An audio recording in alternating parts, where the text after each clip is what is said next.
The magic calabash. Long ago, when the earth was still young and the rivers sang songs that only the wise could understand, there lived a poor farmer named Olu. He lived in a small hut on the edge of a village, with nothing to his name but a patch of dry land and a weary heart. Olu worked hard from sunrise to sunset, but no matter how much he toiled, his crops withered. The rains seemed to avoid his fields, and the soil gave him only thorns and dust. Other farmers harvested baskets of yam and maize, but Olu's harvest was always empty. At night, he would sit by his fire with only a bowl of thin porridge to share with his daughter, Adana. She was his only joy in the world, bright-eyed, kind, and wise beyond her years. Whenever she saw her father's face clouded with worry, she would smile and say, "Do not give up, Papa. The earth may be stubborn, but one day it will reward your patience." Olu would sigh and nod, though inside he feared the earth had forgotten him entirely. One season, after many months of hunger, Olu set out into the forest to gather firewood. The trees stood tall and silent, their shadows stretching like long fingers. As he chopped branches, he heard a strange sound, a humming low and steady, as though the forest itself was singing. He followed the sound until he reached a clearing. There, sitting on a fallen log, was an old woman with skin as dark as midnight and eyes that shone like stars. Her hair was silver and long, braided with beads that rattled softly in the wind. In her lap lay a calabash, smooth and golden, unlike any Olu had ever seen.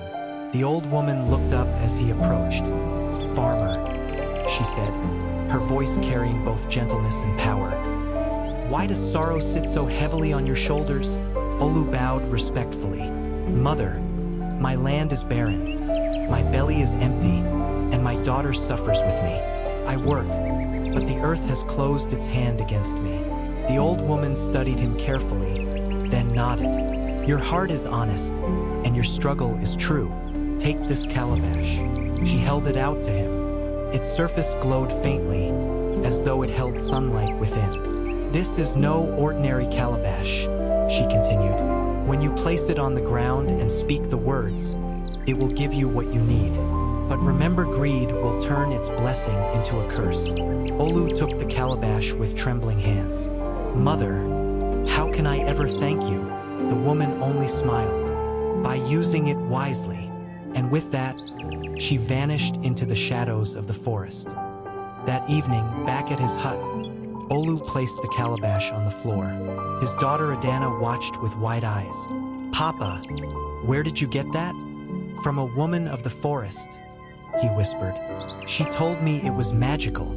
He cleared his throat and said, "Calabash, give us food." At once, the calabash rattled and began to shake. Then poof, it filled with steaming yam pottage, fragrant with spices, fish, and palm oil. The aroma filled the hut. Adana gasped, clapping her hands. "Papa, it's true."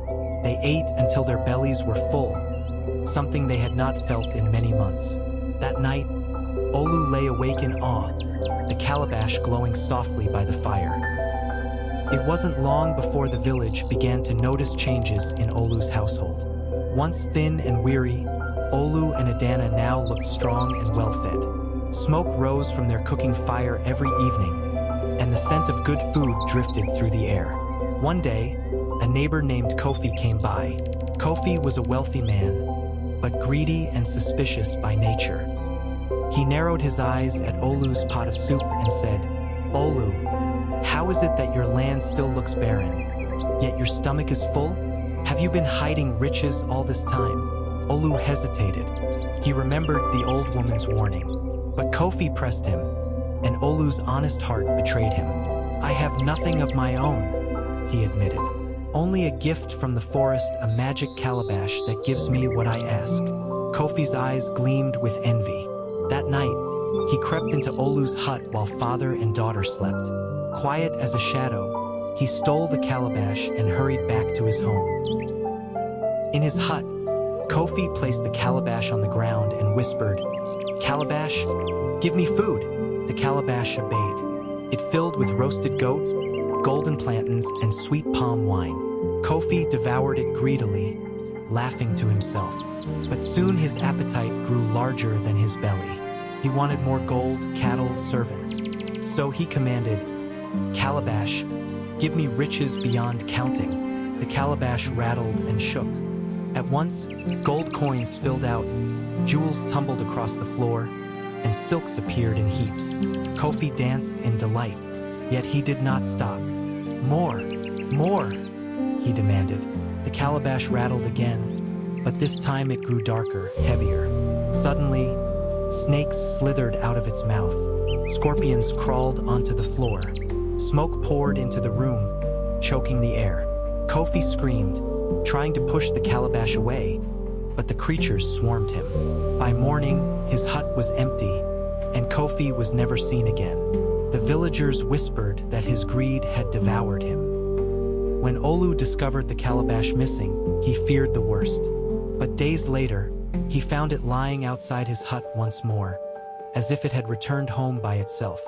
From then on, Olu used it only for what was needed: food for his family, medicine for the sick, and help for the poor. Whenever a traveler came hungry to the village, Olu would share a meal. When a widow had no yams for her children, the calabash provided. Slowly, Olu's name spread far and wide, not as a poor man, but as a generous one. His daughter Adana grew into a woman admired for her kindness and wisdom, and together they kept the secret of the calabash safe. The tale of the magic calabash was told from generation to generation. Around the fires at night, elders would say, "A gift is only as good as the heart that uses it." Greed turns blessings into poison. Generosity multiplies, while selfishness destroys. Olu's life became a living example of how wisdom, patience, and humility turn even the smallest gift into an endless treasure. And as for the calabash, some say it still rests in the family's hut, glowing faintly at night, waiting for the next worthy soul who will use it with wisdom rather than greed.